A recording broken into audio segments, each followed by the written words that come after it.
नमस्कार दोस्तों। 1 दिसंबर से 10 दिसंबर 2022 तक के करंट अफेयर को एक ही क्लास में कवर करेंगे। यह करंट अफेयर साथियों UP PCS, Bihar PCS, BDO, समीक्षा अधिकारी एवं अन्य एक दिवसीय महत्वपूर्ण परीक्षाओं के लिए बेहद ही मारक सिद्ध होने वाला है। जी हाँ, अगले 30 से 35 मिनट में हम इसको कंप्लीट करेंगे। बेहद ही महत्वपूर्ण है साथियों, सारा का सारा करंट अफेयर। फिर भी मैंने एक आध पर जो है टैग लगा दिया है इम्पोर्टेंट का, तो देख लीजिएगा। पूरे कंटेंट की पीडीएफ आपको डिस्क्रिप्शन में मिल जाएगी। वहाँ पर टेलीग्राम लिंक दिया हुआ है, उसको ज्वाइन करिए चैनल को और वहाँ से डाउनलोड कर लीजिएगा। तो बिना वक्त जाया किए चलिए देखते हैं। विश्व एड्स दिवस कब मनाया जाता है साथियों? 1 दिसंबर को मनाया जाता है। इसकी थीम क्या थी इस बार? इक्वलाइज, मतलब बराबर करना, इस तरह की थीम थी। तो 1 दिसंबर को मनाया जाता है। और ये जो सिंबल आपको दिखाई दे रहा है, ये रेड रिबन होता है, ये इसी का प्रतीक होता है, रेड रिबन। और आप लोग जान ही रहे होंगे एड्स की फुल फॉर्म विषाणु जनित जो है बीमारी है, और एक्वायर्ड इम्यूनो डिफिशियंसी सिंड्रोम इसकी फुल फॉर्म है। पंच महाभूत सम्मेलन, जी हाँ, क्षितिजल, पावक, पवन, गगन और समीरा, पंच तत्व से बना शरीरा। जी हाँ, क्षिति मतलब पृथ्वी, जल मतलब जल, और पावक आग, गगन आकाश, समीरा मतलब वायु, इन पंच तत्वों से मिलकर शरीर का निर्माण हुआ है। तो इन्हीं पंच तत्वों की महत्ता को रेखांकित करने के लिए यह सम्मेलन जो है महाभूत सम्मेलन आयोजित किया जा रहा है देश में अलग अलग स्थानों पर। तो अभी तक 2 ही सम्मेलन, पंच महाभूत सम्मेलन आयोजित हुए हैं। उनमें से एक गगन हो गया है जो कि देहरादून में हो चुका है, और दूसरा जो है समीर मतलब पवन महाभूत सम्मेलन, वो जो है भुवनेश्वर, जी हाँ, ओडिशा की राजधानी भुवनेश्वर में इसका आयोजन किया गया अभी दिसंबर 2022 में। जो भी घटनाएं हैं सब दिसंबर से संबंधित हैं, बार बार रिपीट नहीं करूँगा। कुवेम्पू राष्ट्रीय पुरस्कार 2022 मित्रों, अन्नामलाई नाम है इनका, इनको इमायम भी कहते हैं, तमिल कवि हैं साथियों। इनके साहित्य में योगदान को रेखांकित करने के लिए इन्हें यह पुरस्कार प्रदान किया गया है, तो याद रखना है। फिर है माइग्रेशन एंड डेवलपमेंट ब्रीफ 2022, जी हाँ, वर्ल्ड बैंक की रिपोर्ट है, वर्ल्ड बैंक की रिपोर्ट है, उसको शॉर्ट फॉर्म में WB लिख दिया है। इसके अनुसार भारत जो है $100 बिलियन जो रेमिटेंस है उसको प्राप्त करने वाला पहला देश बना है। जी हाँ साथियों, 12% की इसमें वृद्धि हुई है। रेमिटेंस क्या होता है साथियों? जो भारतीय प्रवासी जाते हैं दूसरे देशों में काम करने के लिए, वो वहाँ से पैसा कमाकर जो भारत के लिए भेजते हैं उसी को रेमिटेंस कहते हैं। जी हाँ साथियों, तो भारत जो है पहला देश है, दूसरे स्थान पर चाइना है। अब सवाल पूछा जा सकता है कि आता कहाँ से है सर्वाधिक, तो याद रखना है खाड़ी देश भी दिया रहेगा कोई ना कोई, तो वो आपको नहीं करना है। तो सर्वाधिक कहाँ से आता है? USA से आता है, और दूसरा नंबर है मैक्सिको का। मैक्सिको का कुछ लोग इसको UAE भी बताते हैं, लेकिन याद रखना है USA के बाद मैक्सिको है, और मैक्सिको के बाद UAE है, तो याद रखना है।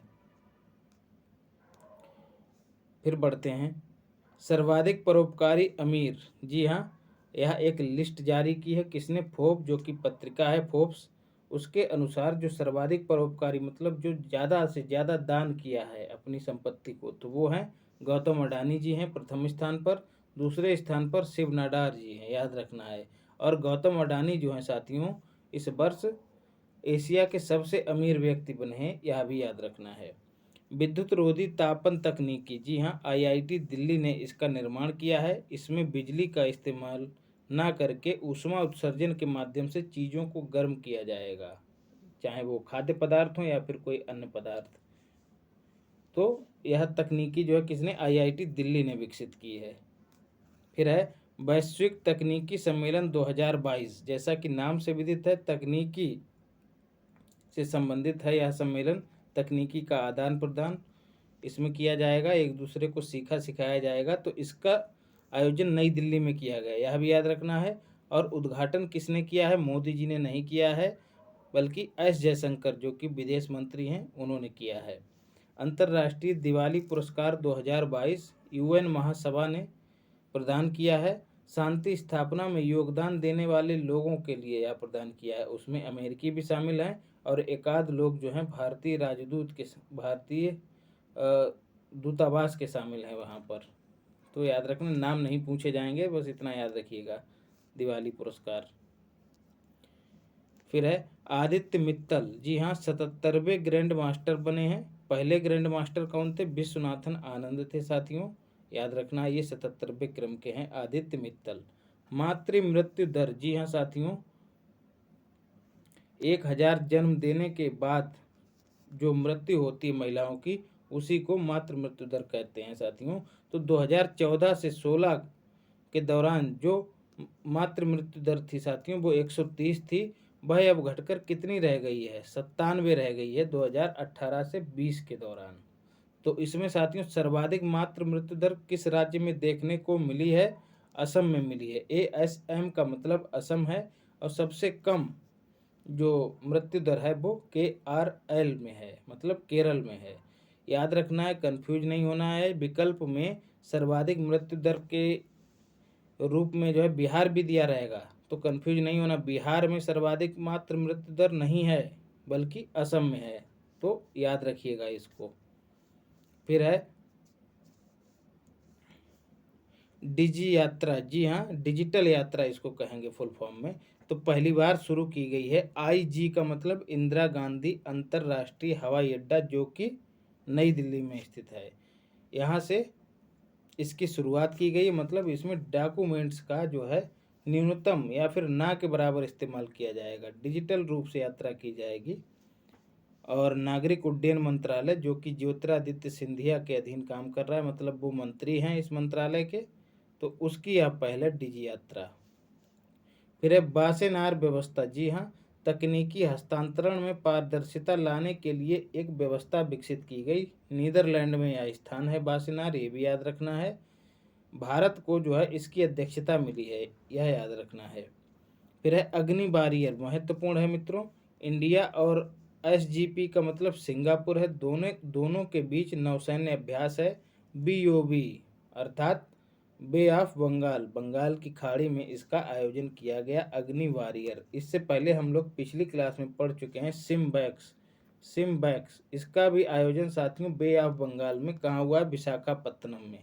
विशाखापत्तनम में एक और नौसैन्य अभ्यास हुआ है साथियों, वो पिछली क्लास में हमने पढ़ा है टाइगर ट्रायम्फ।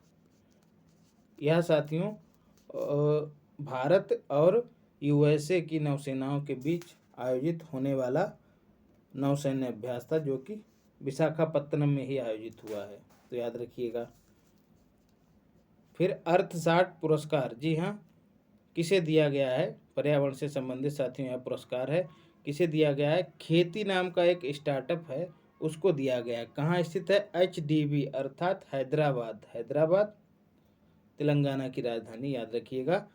तो खेती जो है विश्व के 5 जो अन्य संस्थान हैं, अन्य स्टार्टअप हैं, कुल 5 को दिया गया है यह पुरस्कार। उनमें से खेती अपने भारत का है, इसलिए आपको यह याद रखना है। हैदराबाद में स्थित है और कृषि क्षेत्र में क्रांति लाने के लिए, उसको बढ़ावा देने के लिए, उसको मजबूत करने के लिए जो है यह स्टार्टअप काम कर रहा है।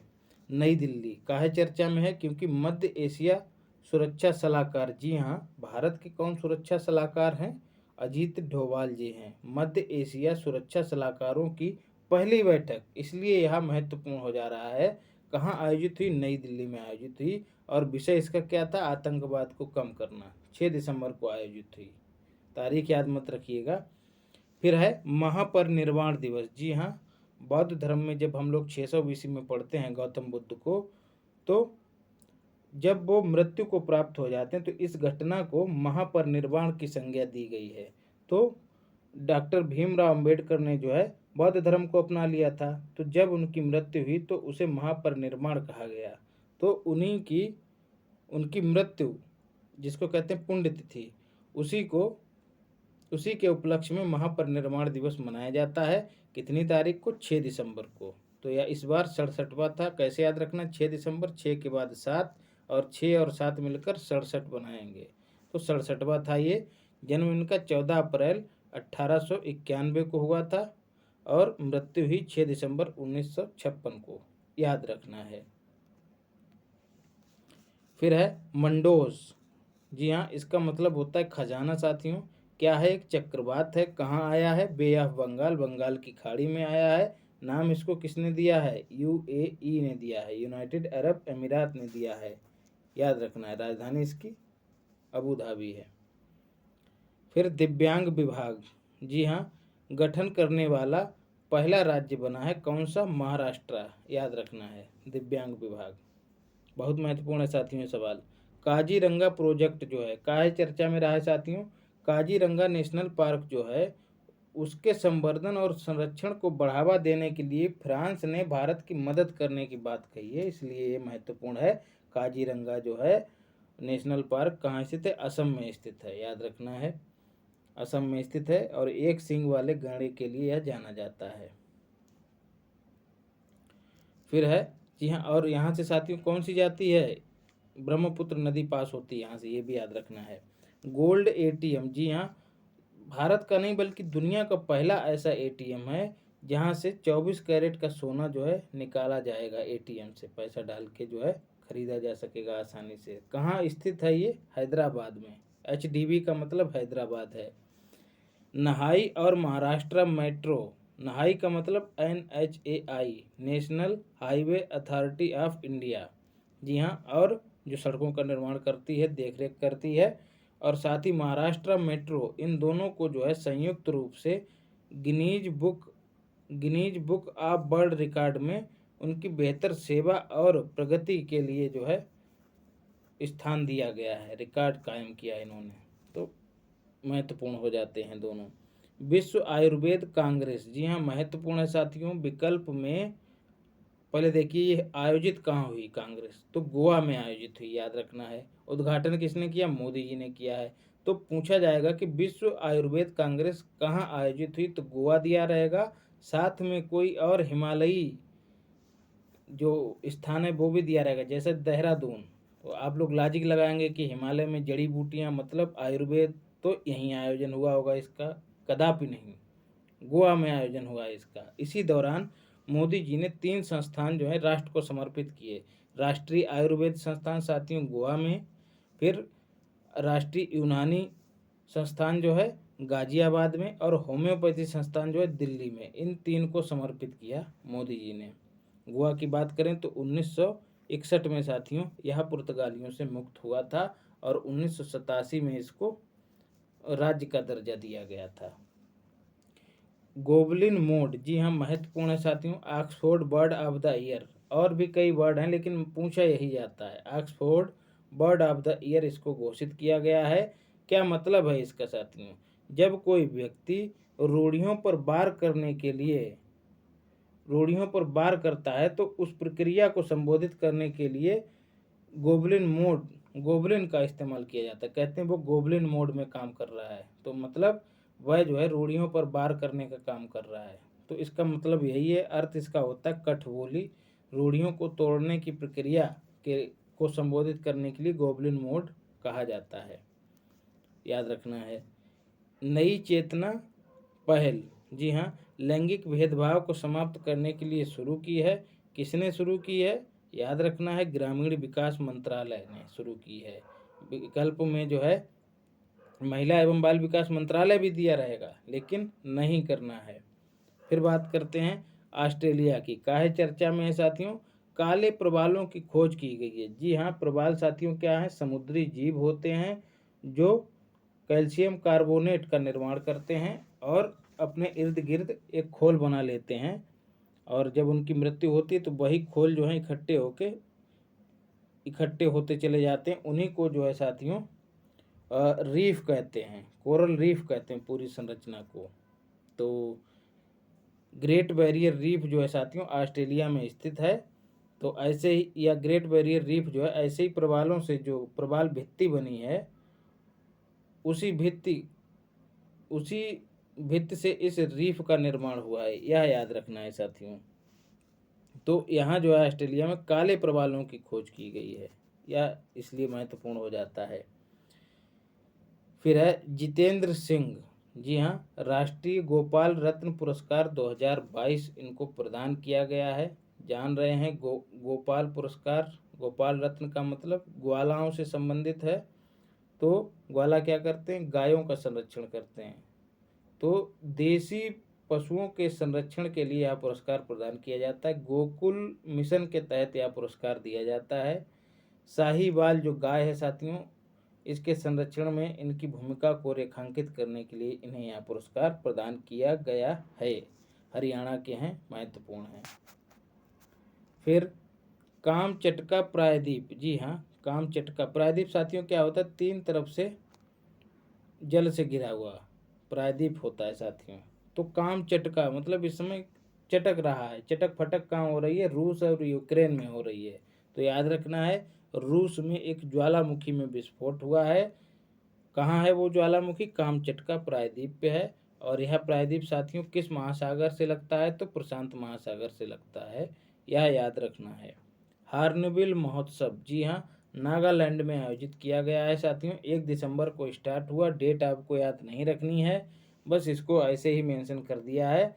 इस किस उपलक्ष्य में मनाया जाता है? क्योंकि 1 दिसंबर 1963 को जो है नागालैंड की स्थापना हुई थी, इसलिए महत्वपूर्ण है। नागालैंड साथियों और किस लिए चर्चा में रहता है? क्योंकि साथियों यहाँ पर सबसे कम जो है जनसंख्या वृद्धि दर दर्ज की गई, बल्कि निगेटिव में दर्ज की गई। तो एकमात्र राज्य है ऐसा जहाँ जनसंख्या वृद्धि दर नकारात्मक है। वह कौन सा है? नागालैंड। महत्वपूर्ण याद रखना है। जगदीप धनखड़ जो हैं इस महोत्सव में मौजूद रहे, अर्थात उन्होंने इसका उद्घाटन किया। जगदीप धनखड़ कौन है साथियों? वर्तमान में भारत के उपराष्ट्रपति हैं। फिर है नरगेसी, जी हाँ, ईरानी फिल्म है मित्रों। नरगेसी ईरानी भाषा का शब्द है। इसको यूनेस्को गांधी पुरस्कार 2022 दिया गया है। इस फिल्म का जो विषय है वो क्या है? डाउन सिंड्रोम बीमारी है, याद रखना है। डाउन सिंड्रोम के विषय में आप लोग जान ही रहे हैं। समेरु ज्वालामुखी, जी हाँ, विस्फोट हुआ इसमें। कहाँ स्थित है? इंडोनेशिया में। और हाल फिलहाल में इंडोनेशिया किस लिए प्रसिद्ध है साथियों? बाली में आयोजन हुआ है। किसका? G20 का, यह याद रखना है। और अभी हाल ही में ओडिशा से बाली यात्रा जो एक महोत्सव है वो ओडिशा में मनाया गया, बाली यात्रा, याद रखना है। फिर है वाटर हेरिटेज 2022, जी हाँ साथियों, हेरिटेज नहीं, माफ़ कीजिएगा, वाटर हीरोज 2022 एक पहल है साथियों, जिसमें जो जल संरक्षक हैं, मतलब जो जल का संरक्षण करने में योगदान देते हैं, उनको हीरो कहा गया है। तो ये हीरो जो हैं अपनी स्टोरी शेयर करते हैं गवर्नमेंट पोर्टल पर, MyGov पर। तो जल शक्ति मंत्रालय ने जो है साथियों उत्तर प्रदेश के गाजियाबाद को वाटर हीरो चुना है जल संरक्षण के लिए। तो यूपी वाले विशेषकर BDO, RO, ARO और UP PCS जो देते हैं वो इसको ध्यान रखें गाजियाबाद को। राष्ट्रीय जैव विविधता प्राधिकरण, जी हाँ, अचलेंद्र रेड्डी को इसका अध्यक्ष बनाया गया है, याद रखना है। हेडक्वार्टर इसका कहाँ है? राष्ट्रीय जैव विविधता प्राधिकरण का तो तमिलनाडु में है। 2003 में इसका गठन किया गया था। अचलेंद्र रेड्डी। श्रीलंका, जी हाँ, क्यों चर्चा में साथियों? अमूल जो कि दूध बनाता है, अमूल दूध पीता है इंडिया। और नेशनल डेयरी डेवलपमेंट बोर्ड, इन दोनों ने मिलकर साथियों श्रीलंका में, SLK का मतलब श्रीलंका में दुग्ध उत्पादन को बढ़ावा देने के लिए समझौता किया है। रानिल विक्रमसिंघे जो हैं साथियों वहाँ के राष्ट्रपति हैं, और दिनेश गुणवर्धने जो हैं वहाँ के PM हैं, याद रखना है। फिर है लूसोफोन महोत्सव 2022, जी हाँ, पुर्तगाली भाषा के जो देश हैं बोलने वाले उनका एक समूह है, जो समूह है वो इस महोत्सव को मनाता है। विदेश मंत्रालय ने इसको मनाने में सहयोग किया। और कहाँ मनाया गया? गोवा में मनाया गया है, याद रखना। लूसोफोन महोत्सव सीधे पूछा जाएगा, लूसोफोन महोत्सव कहाँ मनाया गया? तो गोवा में मनाया गया। फिर है संयुक्त राष्ट्र सुरक्षा परिषद, क्यों चर्चा में साथियों? दिसंबर में जो है इसकी अध्यक्षता करने का मौका किसे मिला है? भारत में। और भारत को मिला है। और UNO में जो है भारत की स्थायी प्रतिनिधि कौन है? रुचिरा कंबोज जी हैं। तो वह जो है इसकी अध्यक्षता करेंगी। बात करें संयुक्त राष्ट्र सुरक्षा परिषद की तो 15 सदस्य होते हैं, 10 अस्थायी होते हैं और 5 स्थायी होते हैं। आप लोग जान रहे होंगे 5 स्थायी कौन कौन से हैं। यूएसए है साथियों, और यूनाइटेड किंगडम है, फ्रांस है, और रसिया है, और फिर अपना चाइना है। ये 5 देश जो हैं स्थायी प्रतिनिधि हैं, इनको वीटो की पावर मिली है।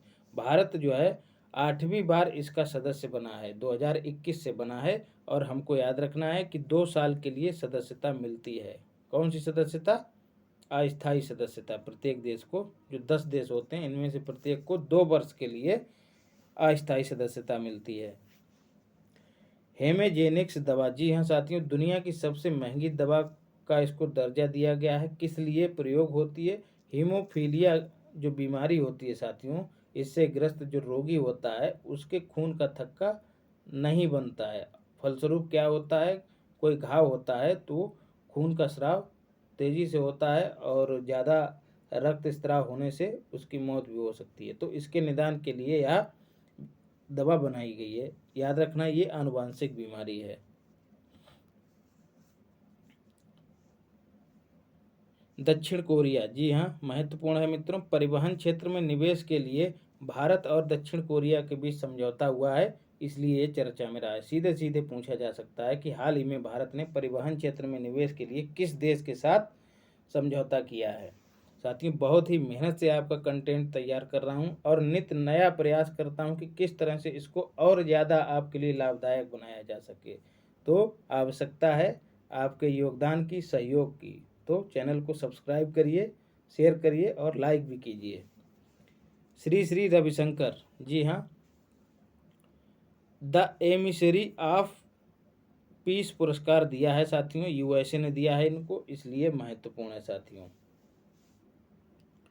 ज़ॉम्बी वायरस, जी हाँ, रूस की झील में साथियों इसकी खोज की गई है। लगभग 50,000 वर्ष पुराना यह वायरस है साथियों। ग्लोबल वार्मिंग के चलते जब बर्फ़ पिघली साथियों, झील में जो जमा बर्फ़ थी उसमें जब वह बर्फ़ जो है जब पिघली तो इस वायरस को वैज्ञानिकों ने खोजा और काफ़ी वेरिएंट इसमें पाए गए, इसी वजह से इसको ज़ॉम्बी कहा गया है। तो रूस की झील में यह पाई गई है, यह वायरस पाया गया है, याद रखना है। और रूस में ही साथियों सबसे गहरी झील कौन सी है? बैकाल झील, याद रखना है। झील की बात आई तो याद आ गया। फिर है प्रसून जोशी, जी हाँ, यूके, यूके का मतलब उत्तराखंड है साथियों। उत्तराखंड ने इनको अपना BAMB का मतलब ब्रांड एम्बेसडर नियुक्त किया है। सेंसर बोर्ड के ये अध्यक्ष भी हैं प्रसून जोशी, याद रखना है। सिलहट सिलचर महोत्सव, जी हाँ, पहला सिलहट सिलचर महोत्सव जो है भारत और बांग्लादेश, BD का मतलब बांग्लादेश है, भारत और बांग्लादेश के बीच मनाया जा रहा है। कहाँ? असम में बराक घाटी में। दोनों के संबंधों को बढ़ावा देने के लिए यह महोत्सव आयोजित किया गया है। कृषि निवेश पोर्टल, जी हाँ, नरेंद्र सिंह तोमर, NS का मतलब नरेंद्र सिंह है साथियों, यहाँ पर उन्होंने इस पोर्टल की शुरुआत की। 5 दिसंबर को इसकी शुरुआत की। विश्व मृदा दिवस मनाया जाता है 5 दिसंबर को, इस वजह से। उद्देश्य इसका क्या है? कृषि में महिलाओं की भागीदारी को बढ़ाना इसका उद्देश्य है कृषि निवेश पोर्टल का।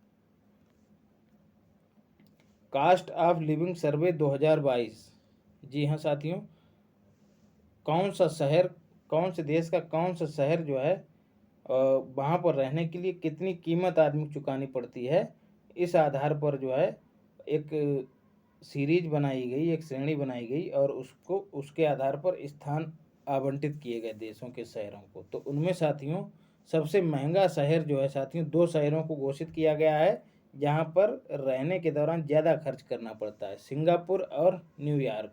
SGP का मतलब सिंगापुर है साथियों। और सबसे सस्ता शहर साथियों दमिश्क है, जो कि सीरिया की राजधानी है, याद रखना है। भारत का एक देश इसमें शामिल नहीं है। इकोनॉमिक इंटेलिजेंस यूनिट EIU इसको जारी करता है, कास्ट ऑफ लिविंग सर्वे को। Bankers bank of the year साथियों केनरा बैंक को प्रदान किया गया है, पुरस्कार है साथियों, सम्मान है ये। और कब किया गया है? बैंकिंग शिखर सम्मेलन जो कि लंदन में आयोजित हुआ। बात करें केनरा बैंक के हेडक्वार्टर की तो KNT में है, मतलब कर्नाटक में है, याद रखना है। कर्नाटक को KNT लिखा है शॉर्ट फॉर्म में।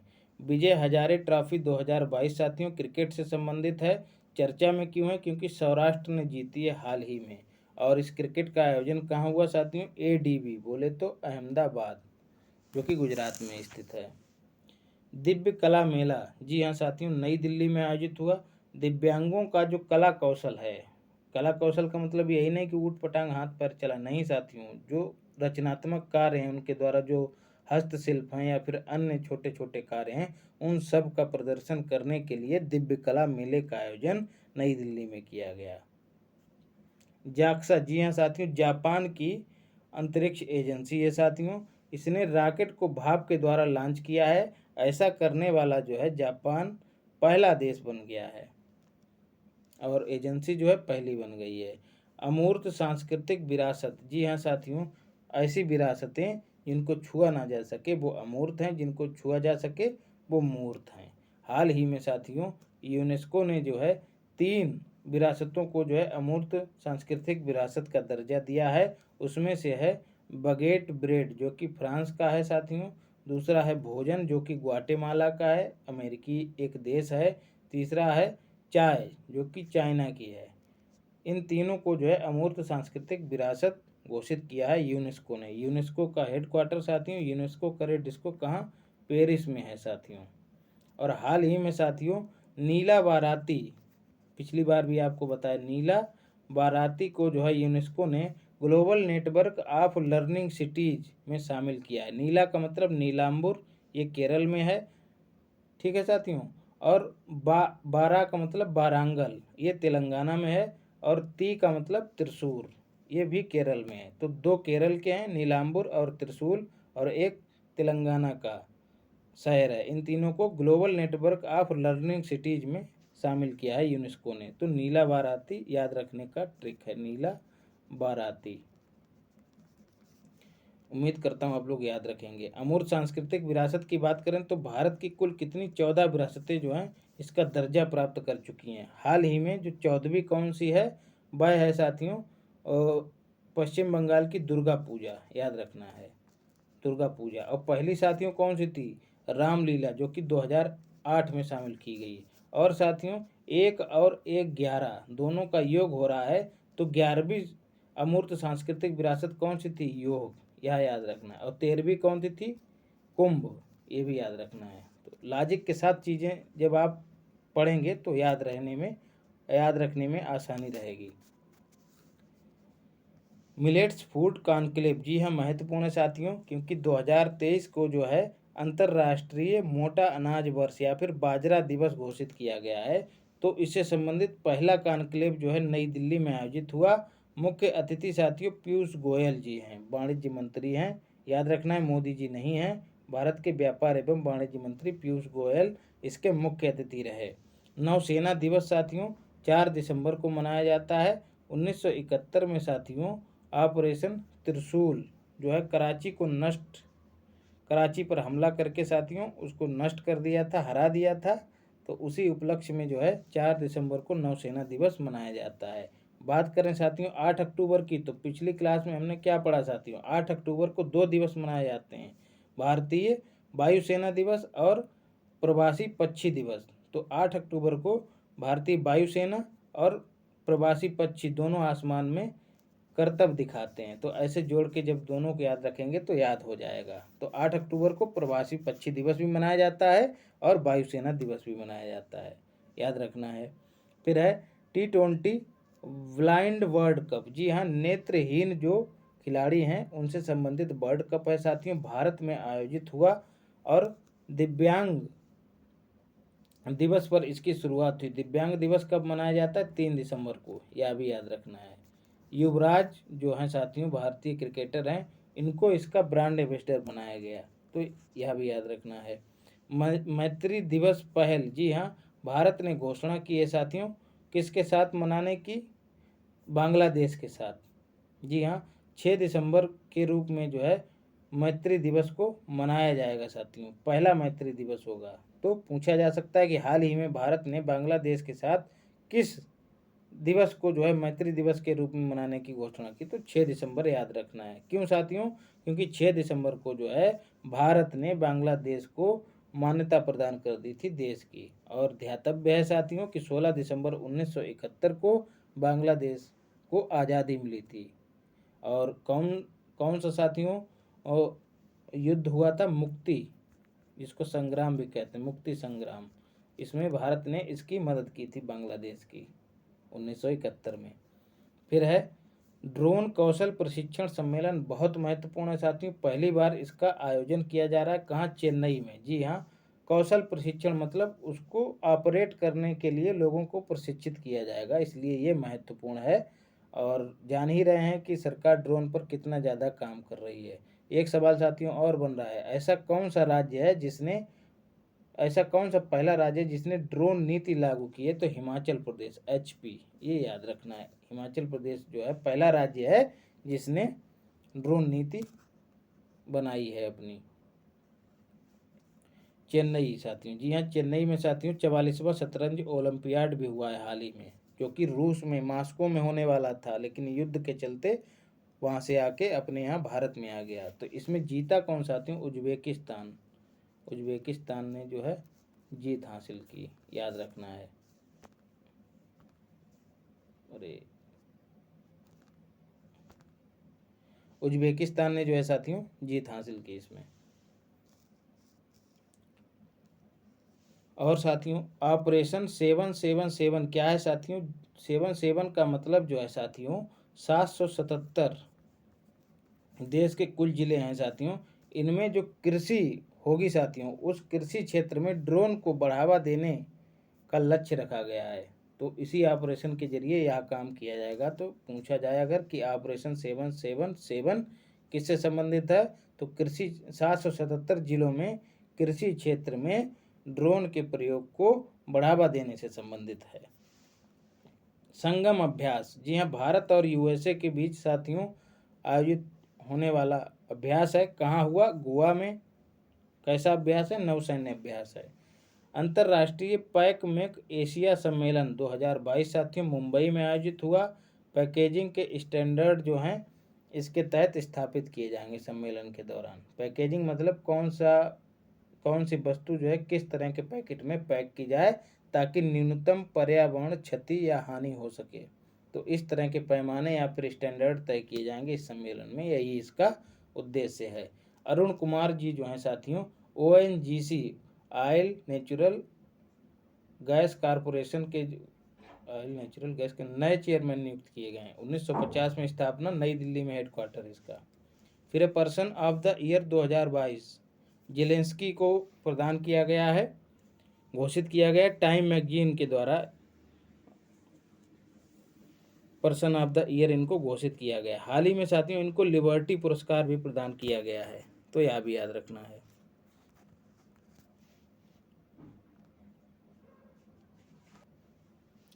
दोस्तों कुछ लोगों का कहना है कि वीडियो छोटी रहे, तो प्रयास पूरा रहता है लेकिन कंटेंट से समझौता नहीं करना चाहता हूँ, क्योंकि यही मेन उद्देश्य है इस क्लास का। सबसे इतर साथियों जो भी इधर उधर आपको सामग्री दी जा रही है उन सब से इतर आपको एकदम कोर कंटेंट उपलब्ध कराता हूँ। और इसका प्रमाण जो है साथियों आपको जो भी परीक्षा में बैठेंगे आपको स्वतः ही मिल जाएगा। हाथ कंगन को आरसी किया और पढ़े लिखे को फारसी किया। तो फारसी में नहीं पोकना चाहता हूँ, आप लोग खुद ही समझ जाएंगे। फिर है राष्ट्रीय तटीय सुरक्षा सम्मेलन, जी हाँ 2022 इसका पहला आयोजन हुआ है। कहाँ? चेन्नई में फिर से आया है साथियों, चेन्नई में ही। इसमें 3 देशों ने हिस्सा लिया है। SLK का मतलब श्रीलंका, MLD का मतलब मालदीव और MRSS का मतलब मॉरिशस है, याद रखना है। विश्व मृदा दिवस जो है साथियों 5 दिसंबर को मनाया जाता है। किसके द्वारा इसकी शुरुआत की गई? FAO के द्वारा, फूड एंड एग्रीकल्चर ऑर्गेनाइजेशन। जी हाँ साथियों, हेडक्वार्टर इसका पूछ लिया जाता है जियोग्राफी में GS के तहत, तो इटली के रोम में इसका हेडक्वार्टर है साथियों। स्थापना इसकी कब हुई थी? 16 अक्टूबर 1945 को, याद रखना है। UNO और FAO दोनों की स्थापना अक्टूबर में ही हुई 1945 में, दोनों की स्थापना एक ही महीने में हुई है। पहले किसकी हुई है? 16 अक्टूबर को FAO की पहले हुई है, याद रखना है 16 अक्टूबर को। फिर इसके बाद 24 अक्टूबर को जो है यूएन की स्थापना हुई है। तो इसी उपलक्ष्य में संयुक्त राष्ट्र दिवस मनाया जाता है। कब? 24 अक्टूबर को। फिर है चिपको मूवमेंट हिस्ट्री ऑफ पीपल्स। जी हाँ, एक पुस्तक है साथियों। और लेखक इसके कौन हैं? शेखर पाठक इसके लेखक हैं, याद रखना है। इसको कमला देवी पुरस्कार प्रदान किया गया है, इसलिए यह महत्वपूर्ण है। कंटेंट की पूरी पीडीएफ जो है डिस्क्रिप्शन में दिए गए टेलीग्राम चैनल के लिंक से आप डाउनलोड कर सकते हैं, तो ज्वाइन कीजिए वहाँ पर। शक्तिशाली महिलाएं साथियों पूरे विश्व की, उनमें साथियों प्रथम स्थान किसे मिला है? सर्वाधिक शक्तिशाली महिला होने का दर्जा किसे प्राप्त हुआ है? उर्सुला बान डियोर जो है साथियों, इनको उर्सुला बान ही आप रखिएगा। उर्सुला बान को सबसे शक्तिशाली महिला होने का सम्मान मिला है। कौन है साथियों? यूरोपियन आयोग की चेयरपर्सन है, याद रखना है। चेयरमैन नहीं है, चेयरपर्सन है। चेयरमैन साथियों पुरुष के लिए इस्तेमाल होता है, चेयरपर्सन जो है महिला के लिए इस्तेमाल होता है। अच्छा, भारत की कितनी महिलाएं जो हैं विश्व की सर्वाधिक शक्तिशाली महिलाओं की श्रेणी में शामिल हैं? तो पूछा जा सकता है। तो 6 महिलाएं शामिल हैं, याद रखना है। उनमें साथियों 6 छंगा 36, 36वां स्थान जो है निर्मला सीतारमण का है, जो कि सर्वोच्च स्थान है। और यह सूची जारी कौन करता है सर्वाधिक शक्तिशाली महिलाओं की? तो फोर्ब्स जो पत्रिका है वह यह सूची जारी करती है। ये देखिए साथियों, क्रिएटिविटी का चरम। राजीव लक्ष्मण, जी हाँ साथियों, राष्ट्रीय सांख्यिकी आयोग का इनको अध्यक्ष घोषित किया गया है। हेडक्वार्टर इसका नई दिल्ली में, स्थापना 2005 में हुई थी। उम्मीद करता हूँ यह प्रयोग पसंद आया होगा। फिर है यूनिवर्सल हेल्थ कवरेज डे 2022, बहुत इंपॉर्टेंट है। यूपीपीएससी वाले, आरओ वाले और बीडीओ वाले और यूपी ट्रिपल एससी वाले सभी के लिए महत्वपूर्ण है साथियों। इस डे का आयोजन बीएनएस अर्थात बनारस में हो रहा है। कब? 12 दिसंबर को। और 12 दिसंबर को साथियों कौन सा दिवस मनाया जाता है? विश्व मानवाधिकार दिवस भी 12 दिसंबर को ही मनाया जाता है। किसके द्वारा? 22 स्वास्थ्य मंत्रालय के द्वारा। जी हाँ साथियों, याद रखना है।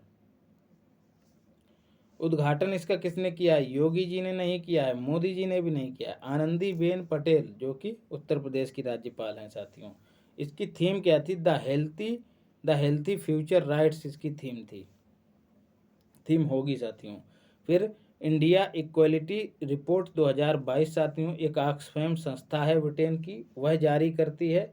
उसकी थीम क्या थी इस बार? डिजिटल डिवाइड लिख दिया है साथियों, माफ़ कीजिएगा, डिजिटल डिवाइड इसकी थीम है। इस रिपोर्ट के अनुसार इंटरनेट का सर्वाधिक प्रयोगकर्ता कौन है? मैक्सिमम महाराष्ट्र है, और मिनिमम साथियों कौन है? बिहार। तो याद रखना है। फिर है महिलाओं की बात की गई है कि 33% जो हैं महिलाएं कम इस्तेमाल करती हैं किसका? इंटरनेट का। तो यह भी याद रखना है। यह आंकड़ा कैसे याद रखेंगे साथियों? पंचायत में जो है महिलाओं को 33% आरक्षण प्राप्त है, तो याद रखना है। फिर है करेंसी स्वैप एग्रीमेंट। जी हाँ, किसके किसके बीच हुआ है? भारत और मालदीव के बीच हुआ है। आरबीआई ने इसमें सहयोग किया है, आरबीआई ही इसकी नोडल एजेंसी है। क्या होगा साथियों? अब जो व्यापार होगा दोनों देशों के बीच, वह जो है दोनों की मुद्रा में होगा, ना कि डॉलर में होगा, तो याद रखना है। अंतर्राष्ट्रीय मानवाधिकार दिवस साथियों 10 दिसंबर को मनाया जाता है। गरिमा, स्वतंत्रता तथा सभी के लिए न्याय जो है इसकी थीम थी। माफ़ कीजिएगा साथियों, मैं इससे पहले आपको बता चुका हूँ कि 12 दिसंबर को मनाया जाता है मानवाधिकार दिवस, तो माफ़ कीजिएगा, सुधार कर लीजिएगा उसमें। फिर है अगला वृक्ष आया table tennis federation of India. जी हाँ साथियों, चर्चा में क्यों है? क्योंकि मेघना अहलावत को इसका अध्यक्ष नियुक्त किया गया है। हेडक्वार्टर इसका कहाँ है? नई दिल्ली में है। वर्ष नहीं पूछा जाएगा कब स्थापना हुई, हेडक्वार्टर अक्सर पूछ लिया जाता है। फिर है कार्तिगई दीपम महोत्सव। जी हाँ, तमिलनाडु में मनाया गया साथियों। कहाँ? मदुरै में मनाया गया है, दिसंबर 2022 में मनाया गया, याद रखना है। फिर अगला वृक्ष है काय का? नाबार्ड का। बहुत महत्वपूर्ण सवाल यहीं से पूछा जाएगा। नाम क्या है साथियों? साजी केवी को इसका अध्यक्ष नियुक्त किया गया नाबार्ड का। नाबार्ड की फुल फॉर्म भी पूछ ली जाती है। NA का मतलब नेशनल होता है इसमें साथियों, national bank for agriculture rural development, याद रखना है। बैंकों को ऋण प्रदान करता है, ना कि सीधे किसानों को। बैंकों को यह ऋण प्रदान करता है और बैंक जो है किसानों को ऋण प्रदान करते हैं। 12 जुलाई 1982 को इसकी स्थापना हुई थी। हेडक्वार्टर इसका याद रख लेना है, मुंबई में है। MBI का मतलब मुंबई है। फिर PM पुरस्कार, जी हाँ, बीना नायर को प्रदान किया गया है। किस लिए? विज्ञान के क्षेत्र में उनके अतुलनीय योगदान को रेखांकित करने के लिए यह पुरस्कार प्रदान किया गया है। और बात करें PM की, तो बीना नायर जो है ऑस्ट्रेलिया की हैं साथियों, और ऑस्ट्रेलिया के PM कौन है? एंथनी अल्बनीज हैं PM, याद रखना है। तो साथियों ये सारे करंट अफेयर 1 से 10 तारीख के कंप्लीट हुए, और इसके बाद साथियों हम हर संडे को जो है आपको पूरे सप्ताह का करंट अफेयर उपलब्ध कराएंगे। तो आगे का इंतज़ार करिए और लगे रहिए जी जान से। करंट अफेयर की तरफ से निश्चिंत रहिए। इधर आपको मासिक इस तरह से उपलब्ध कराऊंगा, साथ ही कोई एक पत्रिका जैसे कि घटनासार हुई उससे भी कवर कराऊंगा। तो करंट अफेयर से सवाल गलत नहीं होगा। धन्यवाद।